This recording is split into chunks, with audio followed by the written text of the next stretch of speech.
You're listening to Into the Twilight, an independent, listener-supported show. Subscribe at patreon.com/intothetwilight for monthly bonus episodes, weekly shoutouts, a Patreon-only book club, and more. Thanks for support, and now, on with the show. Now tuning in to Earbud Media, audio for everyone.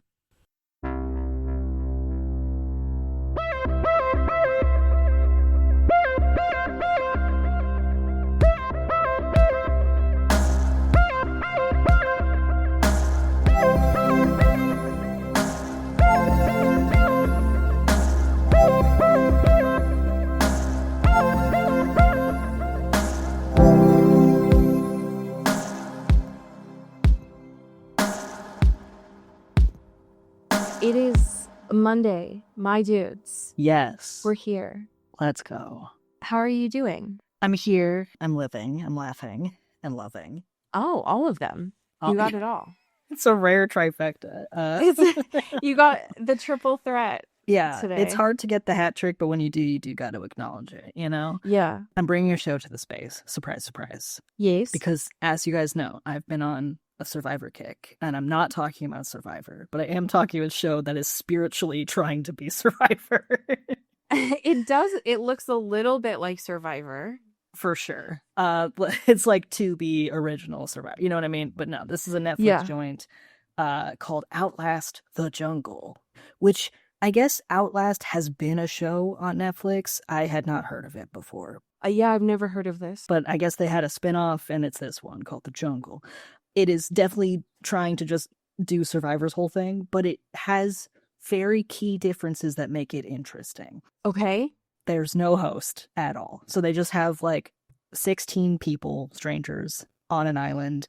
Most of them have like some sort of like wilderness survival experience. Like some people are professional divers, some people are like alligator wranglers, some people are, you know, like super into weaving palm fronds, whatever. How many alligator wranglers are there? That's a great question. So there's no hosts, and they get kind of just like tree mail, like notes drop from helicopters. They're like, here's what you need to do, whatever. And they're all just kind of cohabitating and living. And there are like 3 different tribes that each have their own benefits. Like one, you will have materials you need to make fire. One, you'll have materials for shelter, like tarps and stuff. And the other, you'll have like hunting stuff, like bows and arrows, etc. The only rule of this is that you just have to be at a team by the end of it to win $1 million prize. Okay. And that can be any amount of people. Like they start off in kind of tribes of 5. They can go down as low as 2. As long as you're with one other person, you are a team and you don't win it by yourself. And so what happens is you just get like social dynamics and like bartering and people just trying to like get people to leave or be voted off or like self-eliminate so that you are in the best position at the end and you can like win with someone else. Self-eliminate. Yeah. So like Okay. oftentimes they'll be like, oh, this person that's on our tribe is they're not as good as they were saying they were at XYZ thing, and they're really letting us down in general maintenance of the camp or challenges or whatever. And if the majority of the tribe is like, we don't want you here anymore, they just have to leave and like shoot a flare gun and leave. And then they're fucked. Oh my God. And so it's really ruthless. And also a lot of it plays out in like very weird like social dynamics. Like some of the dudes on the show, I have never seen so much unchecked misogyny on a television show. Oh, great. That was made this year. You know what I mean? Like I'm just like, oh, this is like early 2000s misogyny, and we're doing it now. So woke is not back, unfortunately. Great.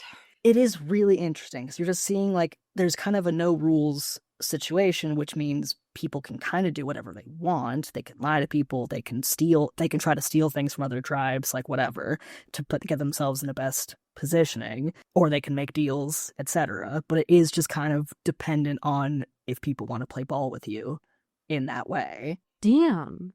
Okay. I'm still a little stuck on the fact that there's no host, because that really does change the whole... It changes the whole whole thing. thing.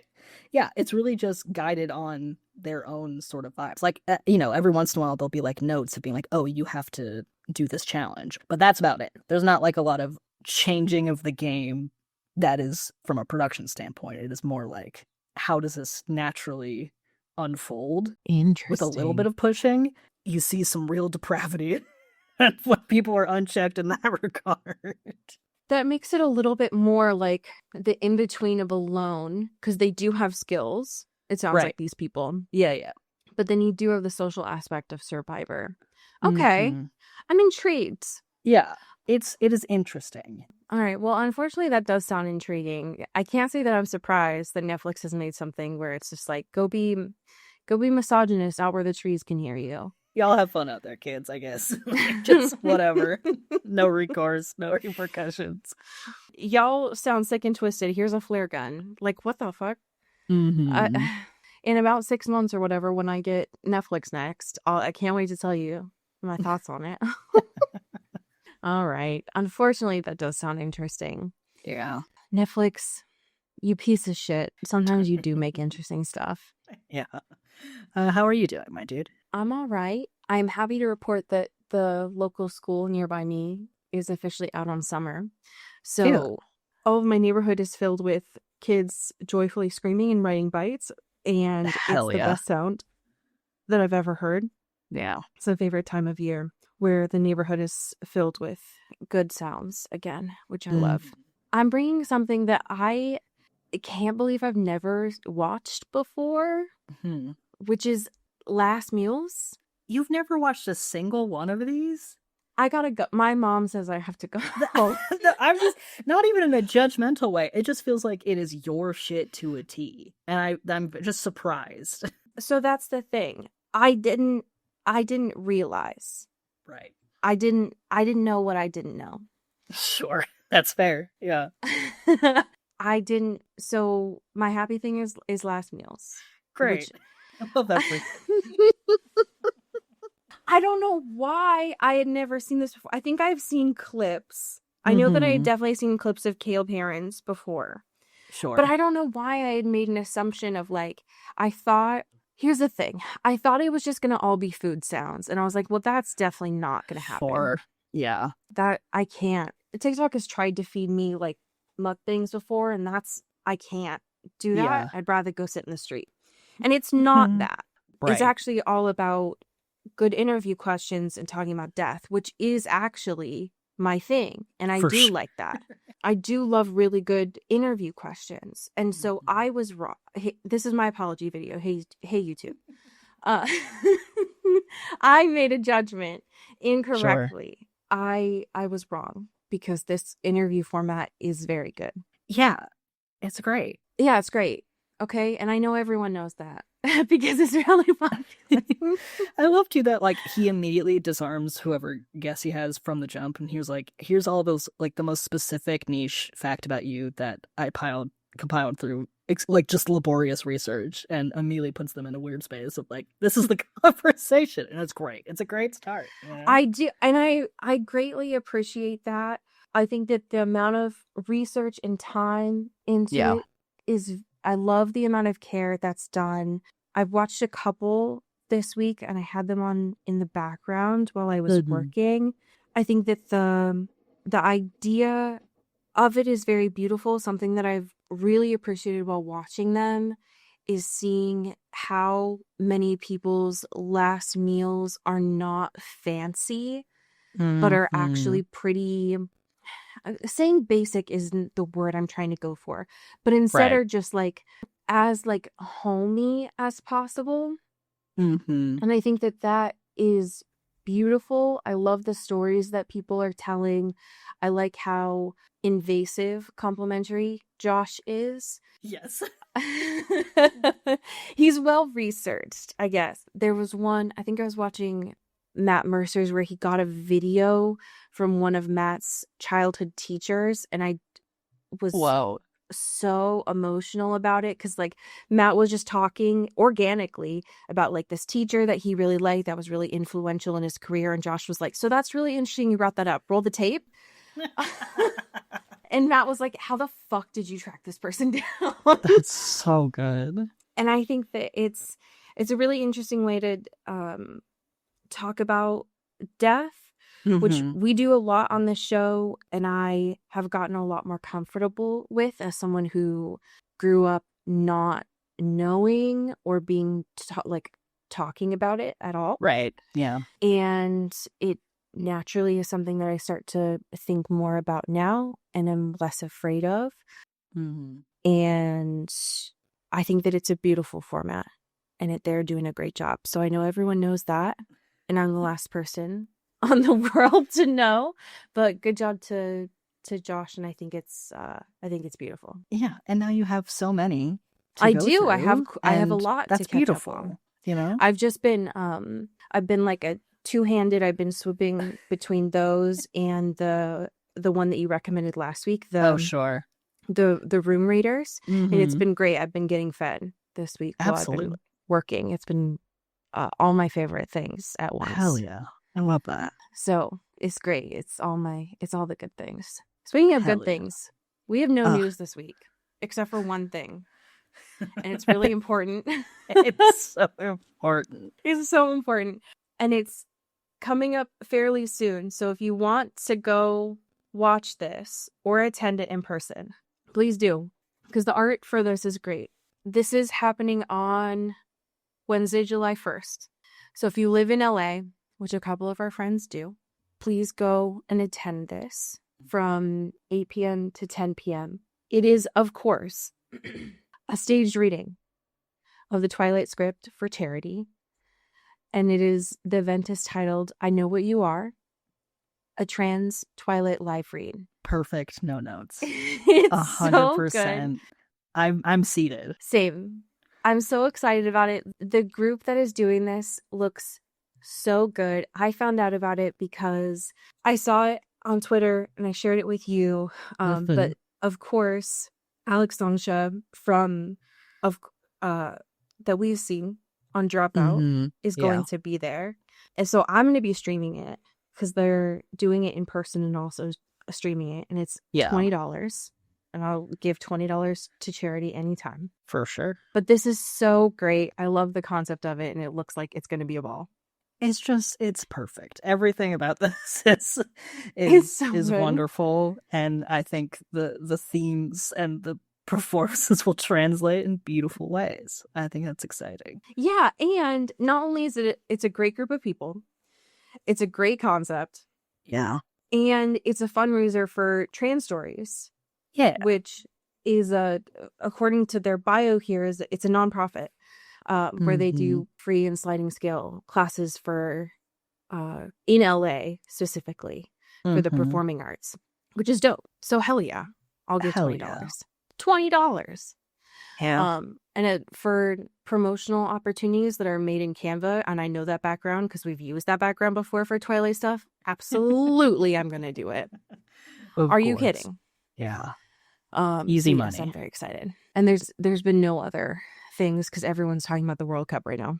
My fucking city is overrun right now with all these Australian nerds. Yeah. Here's my question for you. Do we have to talk about this episode? So mad.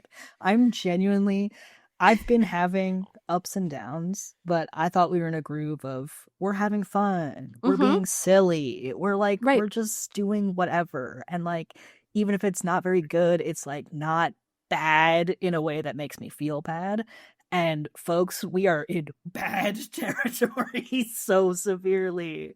What the fuck, dude? Sometimes we just have filler episodes with this show where it's like, I know this isn't great. I know it's not advancing the plot. And that happens with a CW show. Sure. But here's the thing. Even though I'll complain about him for this podcast, I'm not going to complain about him in general because I'm going to be real with you. I fucking miss filler episodes in television, dog. Yeah. I miss... we don't get them anymore with 8 episodes of TV. And if we do, I'm going to be fucking pissed because you can't have a filler episode with 8 episodes of television. Right. I don't need or want every episode to be incredibly load bearing. I'm fine with just we can have a little beach episode play in the space if we have 23 episodes to play with. I want to, back in our day, I want a We Go to Disney World episode. True. I want a Christmas episode. You know, like I want silly little things. Yeah, for sure. That's what I want. I want it to be silly. I don't want a season of... I'm so mad. I don't want this fucking... I don't want a season of television where they're going to try and do this thing of like, we're going to flash forward 3 years and then we're gonna go back to the present, and somehow at some point we're gonna meet in the middle here. Mm-hmm. And the flash forward has been, hey, supposedly Rick has twins, Mm-hmm. which we have been told throughout this show that the only people who have twins are magic. Right? That's the Gemini the rule, coven. that's the law. Yeah. No other people, and that's not to say in the world, right? But no other people have we been told only have twins or outside of the Gemini coven. And then we know canonically 3 years in the future that Caroline she got at the news station. Right. She has a fiance. It's not Stefan. She wants Stefan's head on a stick or whatever. Right. Sure. I'm with you. Right. We haven't seen Joe or faux Joe. That was the only good part of this episode. Yeah, that was great. In the 3 years in the future, right? We haven't seen her. So I'm following, sort of. But then in the present, you want me to believe that there is some sort of immaculate, you can't even call it immaculate conception. Right. But immaculate conception is the only thing that I can possibly, is the closest I can say. And it's not God that chose them. It's the fetuses. That's what's happening. My lesbian vampire, Caroline, who's currently with her beard, Stefan. Right. You mean to tell me that somehow between the present day, and I guess in the present day, she has 2 twin fetuses in her. And 3 years from now, she's going to be engaged to, again, her previous history techer. That's illegal. I'm calling the cops, and I don't believe in the cops. I need Matt to take care of some business, okay? I need him Matt to to get a recklessly Glock. just have that gun flapping around and do what needs to be done, because this is insanity. What are you talking about? That they do a spell and they're like, oh, actually the twins are here somehow, ? What does that mean? And everyone Cody, I was looking in the boxes in the background. I was like, what the fuck are you talking about? I was playing I Spy. I'm like, what are you talking about? Is this how escape rooms are? I was looking in the background like, where are these feet? Not in the nearest womb. All these people are vampires. And Caroline, similar to me, was like, oh, it's just like energy orbs and you're full of shit. Like, this is stupid and bad. Like, it just didn't work and it's okay. We just have to live with that. And she's like, no, you misunderstand me. They found a host body and it's you. You have the fetus twins. How dare you? What the fuck is wrong with you?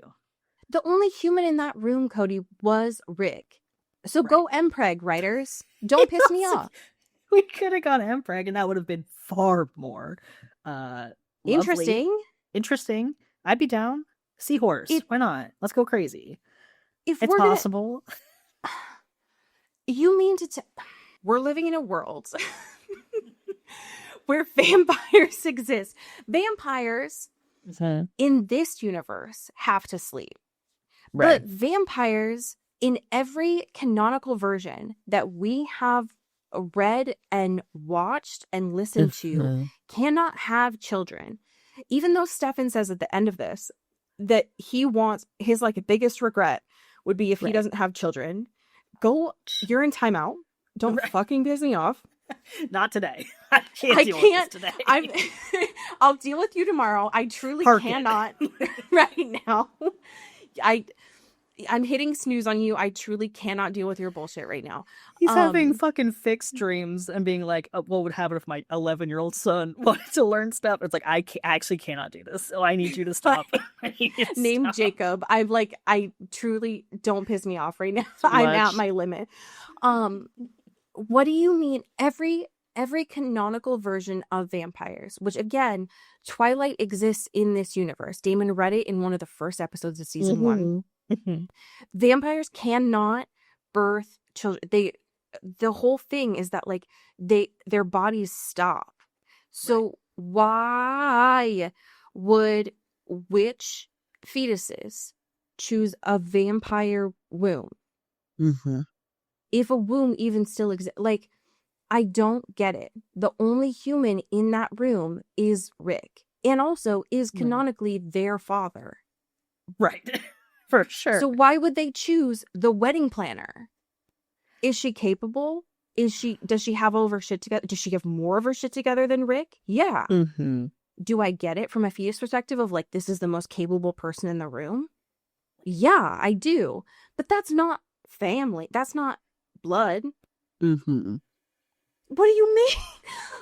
I diva down astronomically. This is fucked up.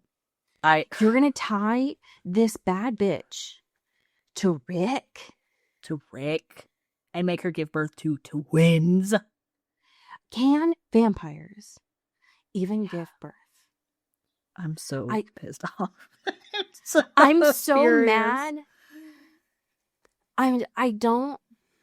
She is supposed to get out of this fuck ass small town and go have sex with some beautiful, beautiful woman that she finds in the first big town that she runs into. It's supposed to canonically ruin her life, and then she's supposed to realize that she loves women.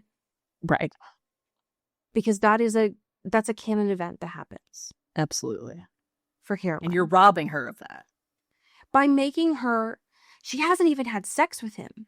But you're doing the Mean Girls thing of like, you have sex and then you die. She's already dead. She's already dead. What are you talking about? Enough. Absolutely not. No, I refuse this.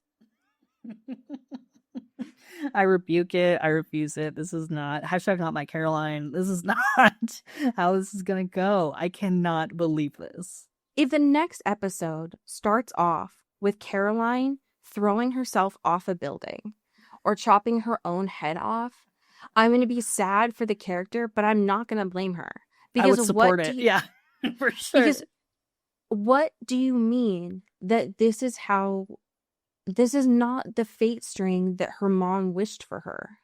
Right. And this is not the fate string that she wants for herself, most importantly. I'm pissed. Right. And you know what's worse? Stefan's going to be so happy.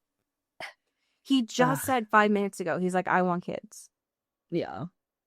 I really molded over the last 200 years, but I realized something really important about myself is that I need to be a father. I've never been more upset in my entire life.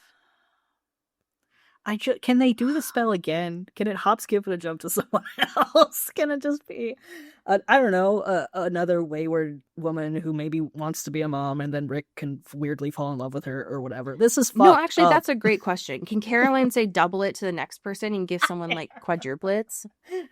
Right. Can this just, if it somehow just was like, this is the spot for me, which does not seem, again, like a really nice habitable place because she's a vampire. I just, I don't love the optics of this at all. No, I don't understand it. And I also don't like it. Right. So, no thank you. I also refuse to believe that what we're watching in this episode, because Caroline just happened to be in the room when Rick was saying goodbye to Fojo. Yeah. Like, it just happened to be there, that her and Valerie, which I didn't expect, that her and Valerie would be so funny together. Yeah. Oh, yeah. But that dynamic was, there were very few highlights of this episode for me. That one was one. Yeah. Where she was like, hey, Valerie, I know that you haven't been around a lot of people. It's been a while, but you need to have a little bit of social dignity. And you can't just walk up to someone and be like, oh, yeah, there's nothing I can do. She's going to die. We got to have some bedside manner. Your ability to read the room really needs to be, we can work on this, but maybe just don't say anything to someone grieving the loss of his wife and children, unborn children. So let's just take a step back, you know? How about I take the lead on this one? Because if we hadn't got the flash forward of the fiance bit, and we hadn't got the ending of the fetuses chose you, Caroline, the way that I would just read the situation of Caroline watching Joe or watching Rick say goodbye to faux Joe, aka Florence, would just be her remembering her mom, like having some sympathy in that moment of being like, hey, I understand how this is actually, and like as peers I know how this feels. But what do you possibly mean that this, we're supposed to read this not only as like, hey, I empathetically understand what this is like, and then also at some point I am going to want to marry you. Yeah. Like I want to look at this man who has been nothing other than bumbling through life. Yeah. And be like, that's my man's, actually. Girl, stand up. Enough. I did also appreciate that Fojo was having fun this episode, because she was just like, who am I, right? What's going on? And for some reason, Rick is like, I'm just going to leave her unattended, because I, in my heart of hearts, can't look her in the eyes, because those are the eyes of my late wife, and that's not her. And so that's really tough. So she can just hang out at the grill and hang out at restaurants and cafes, while Bonnie can see her and it's like, hey, bud, why is your person that you're responsible for, who doesn't know how to live in this century, opening a laptop and reading it like a book? Can you pick up the person you should be caring for? Because I have stuff to do. I cannot just be babysitter for Fojo. You gotta step it up. Step your pussy up, Rick. Yeah, I really liked Florence this episode. They said WebMD a lot. Yeah. This episode. Sure. But her Florence going through the canonical event of WebMD and being like, so I think I'm dying, actually. Yeah, it's not looking good, Chief. I'm not feeling great. It was very good. I also thought it was wild that Valerie kept saying that Joe was human, which like technically, but she's also a witch. Right. Doesn't that do something? Isn't that part of the supernatural canon? Like, isn't that the whole thing about what a heretic is? Right. So I'm very confused by that. Of like, that Caroline's blood only made her sicker in that moment.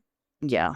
But in theory, if she had blood in her system, if she had Caroline's blood in her system when she died, would that not a heretic make? Right. And apparently no. Yeah. Fan flats and loose here. Okay. Sure. Okay, so all right. So I guess I don't understand what heretics are then, because Joe's body was a witch and now she has a vampire in her. So whatever. Okay. Yeah. I felt bad. I felt bad that Florence started to understand like her name right at the end. Yeah. She was just getting the hang of it and being like, oh, I actually think I know my lore. I think I remember my name. That's huge. And he's like, cool, for sure. I'm glad you did that. You do have to die though. It is Jofer though. Sorry. Yeah. But it is just so in the future when we had seen those twins that are fully developed, they were like children. They weren't toddlers. I had just assumed that it was like, so what was the point? I guess my question is for it's been 6 episodes. What was the point of bringing Joe back? Like, what? Also, why? Just like, this is a pedantic technical question, but, and I know it doesn't have an answer, but who the fuck was taking photos and recording the wedding? No, because I had the same question. When he was watching that, I wrote that down in my notes. I was like, I didn't know we had video footage of that. Because we see him at several points. One, he's watching the footage and he's like, I wasn't able to watch this because like it got fucked up or whatever. But now I can. Weird. But before that, even too, he is like wistfully staring at a photograph that is obviously just a screen grab from the episode. I understand that. It's not a real photo that someone took. However, he has it on a second monitor and it's just wistfully looking at his beautiful wife, Joe, on the wedding day. And from what we know, Everyone at that wedding died. Then it exploded. Right. They died. I don't think even the SD cards would probably translate, would survive. Who was taking videos and photos, and how did that get onto Rick's computer? I'm confused. I didn't know when we watched that there was a photographer and a videographer, single or plural, there. Right. I also didn't know that they had enough footage that it survived. And I also didn't know that there was someone that, if they were the person that survived that, developed them and sent them over. Now, I know this is a fictional show. For sure. However, if you want us to say that Rick has been watching this footage and he's always paused it right before the ending, and Valerie's the one being like, hold up. I know what that spell is. What do you mean? Right. Because that means that someone developed that footage and just left all of that in. Right.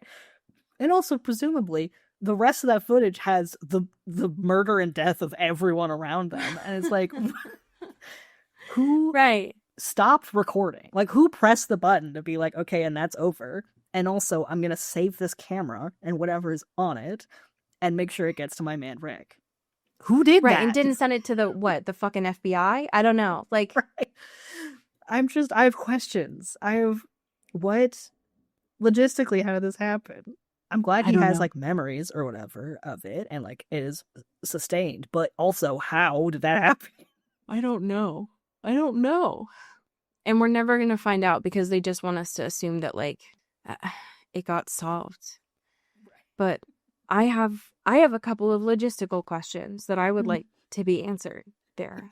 Okay, also another very not useful or helpful logistical question, but there's one moment where Stefan is talking about, like he always wanted a kid, yada, yada, yada, boring, tomato, tomato. But he was like, I've done so much in my life. I've been to every continent. And I want to know, Jen. I want to know what Homeboy was doing in Antarctica, quickly. I want to know what he was doing. Yeah, Stefan. What were you doing? Was he hanging out with penguins? What was his vibe? What was he doing? Did you eat him? Oh, no. He started a catalyst of like what would be the global warming and like ecological impact of Antarctica. Just like him fucking gnawing on a penguin. Which version of Stefan? Which version of it was it? Because I don't understand. I have questions. Did you go there when, like, what version of technology was available during that? I guess is my question. Right. Did you just go like a bucket list thing where you're there? like, well, I'm here for a long time. I might as well hit up Antarctica. Let's see what they got going on over there. I know this is like during 2016, I think, is the season. But like, will you take the 9-month cruise? Please, yes. Absolutely. Like, did you look at Antarctica or did you touch Antarctica? I guess is my question. Right. And I'm fine if you didn't touch it, because I know we're not supposed to. But I wouldn't put it past you if you touched it.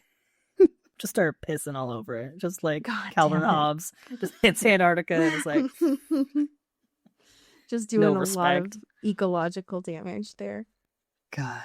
When they were looking at the map, though, I fully thought that it was going to go to Portland. Like, it made sense to me if one of the Gemini Coven had, I don't know, done some whack shit and had the next version of the twins there. Mm-hmm. And so when it went off the map, then I was like, oh, well, maybe they're in another plane because they're not alive yet. So, okay, I'll play in that space. But that was where my first thought went. Mm-hmm. I'm not okay with it, and I'm upset. Yeah. I think that I will say that I'm surprised by how much Valerie was in this episode. Yeah. Just because I thought that she was going to get out of Dodge.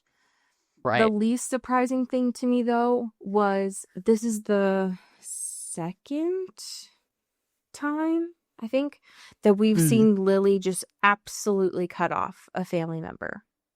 Yeah. And be like, oh, yeah, we don't say that person's name in this house. Fucking ruthless. Yeah.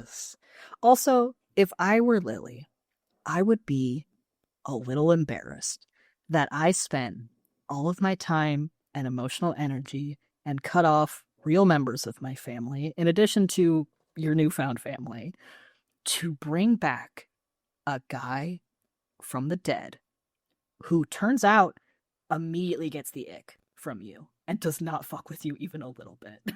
Like, I would be so embarrassed. I would be embarrassed. Because that's tough. It is. It's He's just out here hanging with the boys. He's fencing with Bo or whatever. And he clocks Lily of being like, hey, actually, your real sons fucking suck and they still hate me. And so you need to take care of that. And she's like, wait, what if they can like hang out and just be fine and we don't have to deal with them? And he's like, ew, you are not as like cold-blooded as when I fell in love with you. That's tough. That's really bad. You did all this for a guy who's not even like really in it. That's tough. It is tough. It's such a bummer how quickly Damon and Stefan realize that Julian is like exactly like Giuseppe. Yeah. Mm-hmm. And it doesn't surprise me that Lily has a pattern here, because that is how that's how abuse works. For sure. And there's a really wild moment too where like, because at this point Stefan is not saying why he has now such a new anger towards him, and is trying to be like, it's not my secret to tell, etc., and like keeping it to himself. And Damon is obviously confused of like, hey, I don't like the guy either, but like, why do you want to kill him today? Like, what is the rush here? And they keep going into like metaphors about furniture. And Damon's like, I understand, but also like, you know, she just got like this new couch. Let's see how she rearranges it, see if she feels it in the space, like how she likes it and stuff. And then Stefan is like, no, you don't understand. Like, what if the piece of furniture that she bought was actually a really evil and bad man? And like, we need to get rid of it and destroy it. These two are ridiculous. So unserious. I'm not sure how I feel about Lily. And at this point, I'm kind of glad that I don't have a full opinion on her, because I like that she's complicated. Sure. I like that she is someone who I'm glad I like someone who's messy here. Right. Julian to me is like full fucking Gaston. Oh, for sure. And he's trying to do the thing of like, I suffered every day in hell and had to kill your mom. And good thing that that's not me now, huh? Anyway, I'm going to fuck up this kitchen and try to kill y'all because you're basic bitches. Yeah. Oh, whoops. I did almost try to kill your mom. Anyway. Oops. Oopsie. Maybe I am just a little dark and twisted. And it's like, well, Julian, you've always been an asshole. So I don't know that hell made that any different, my friend. And also, don't fuck up that kitchen, because that kitchen's beautiful. It's really gorgeous. Come on. Be cool. It's just, Julian to me is such a flat character. And it bums me out. How did you, speaking of weird pairings, how did you feel about the Enzo Bonnie bits this episode? I just, sure, you know. They were probably one of the least offensive bits of this episode to me. Yeah, it was sort of a relief of like, okay, at least it's not just fucking warfare of emotions. Is, I don't know. Again, like what we said last week, it just feels like they're mad libsing like random people that we know together and being like, does this work? ? Do you like this ? When they already had sort of the juice that they could have pulled upon, and they're not doing it because they're cowards. So it's just like, okay, I guess, whatever. I agree with that. I think that this episode made the most sense to me in context of them, because they're trying to do the whole like make Lily jealous. Right. bit, and it is so obviously like putting on a show Mm-hmm. between the two of them that I didn't take anything of what they were doing seriously. Right. Yeah. That it was fine.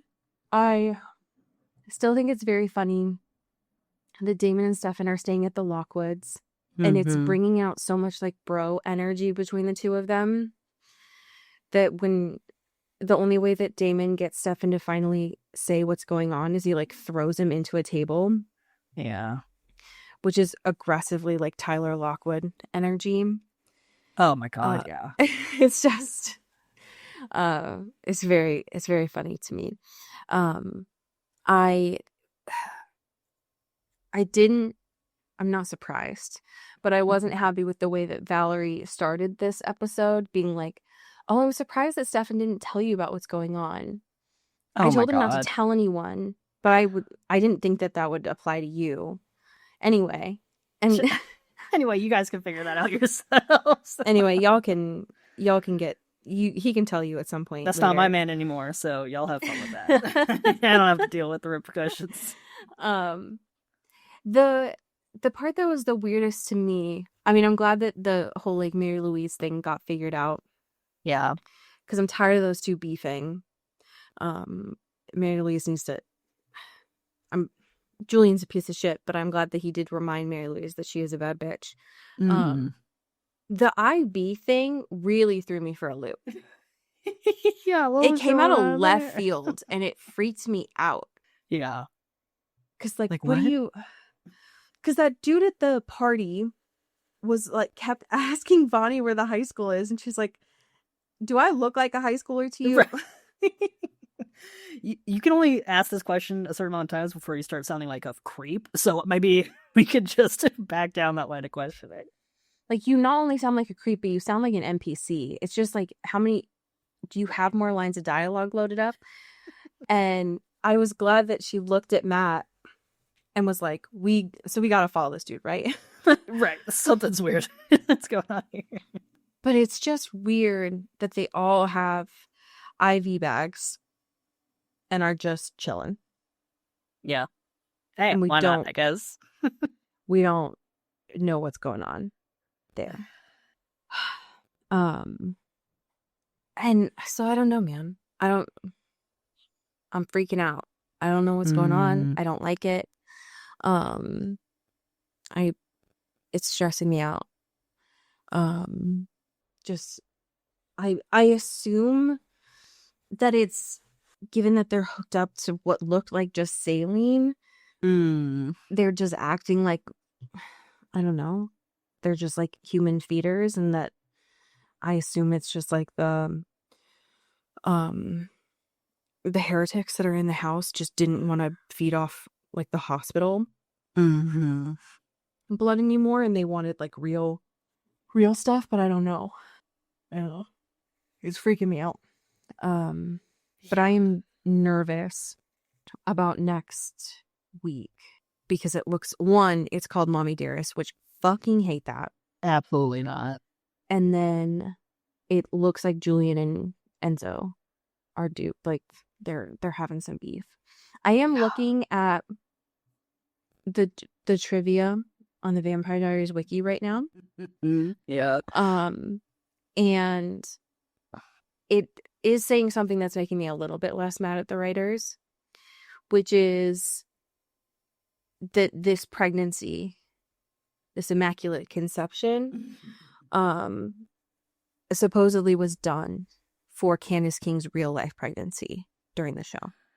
Okay, that is less annoying. So it might have just been a like, oh fuck, we gotta scramble. Yeah.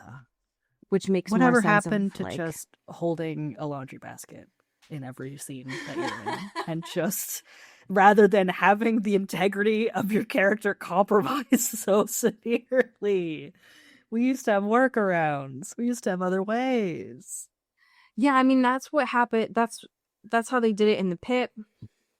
They just worked behind a desk the whole time. Yeah. You don't have to do this. You didn't have to do this like this. No, you absolutely don't. It didn't. it didn't have to be like this. You don't have to make her so, not only would she have to be pregnant, but for Rick? No. Just give So her if a that's clipboard. true- She's always running around with those. Give her a bunch of books, stacks of books, just anything. Anything. else. Why was that of all the sticky notes that you would put on a whiteboard, that's the one that got chosen? I disagree fundamentally with that. Yeah, wholeheartedly. This one should have been taken back from the start. Just come back to the lab. Yeah, I agree with that. Ugh. We have some amazing patrons to thank. Would you like to start us off? Absolutely. Thank you to Lauren Cullen. Ooh, thank you to Zoe Forbes. Ooh, thank you to Vanessa Swan. Ooh, thank you to Greg Lautner. Ooh, thank you to April Dobrev. Ooh, thank you to V Salvatore. Ooh, thank you to Megan Pattinson. Ooh, thank you to Katya Karp. Ow, thank you to Genevieve Morgan. Ooh, thank you to Danielle Burke. Ooh, thank you to Janae Bennett. Ooh, thank you to Rena Zeklos. Ooh, thank you to Emily O'Zara. Ooh, and last but certainly not least, thank you to Jaylee Nivishkov. Pew, pew, pew. I have a fanfiction for you. It is by the author Caroline Forbes is Awesome. No spaces. Okay. And Great. it is titled The Gravity of Us. Now, I know how you feel about this pairing. I feel the same way too. But the premise of this was very interesting to me. The summary of this is: Specialist Caroline Forbes and Lieutenant Nikolaus Michelson have been natural enemies since their cadet days. Now aboard a deep space ARC ship pushing everyone to the brink, the stubborn doctor and the arrogant pilot are both struggling to balance their demanding responsibilities with their own uncertain futures. To make matters worse, the ship's mandatory and life-altering pairing day is looming. And this has 8,000 words. Damn. Okay. So, if y'all want to read about these nerds in space, please enjoy. It's there for you. Do you want to tell our friends about the newest bonus that's available? Absolutely. We are in week 2 of Gay Vamp Month, and we have discussed the wonderful, beautiful The Hunger from 1983, starring Mr. David Bowie and Hell Susan yeah. Sarandon, among other people. It's a great gay time. Come on in. It is a great gay time, both on the Patreon as well as here. So tell your friends, tell your family about the show. And as we say here in the Pacific Northwest, Get bit. ooh. Ow. You've been listening to Into the Twilight, an independent production by Earbud Media. You can support the show by subscribing to our Patreon at patreon.com/intothetwilight, or rate and review us on your favorite podcast app. You can send us a backstory or a fanfiction at intothetwilightshow@gmail.com. Our music is by Eli Krause, and our art is by Maddie Padilla. You can find me on Twitter at Cody Corral and Allie at Many Are the Stars. Thanks for listening.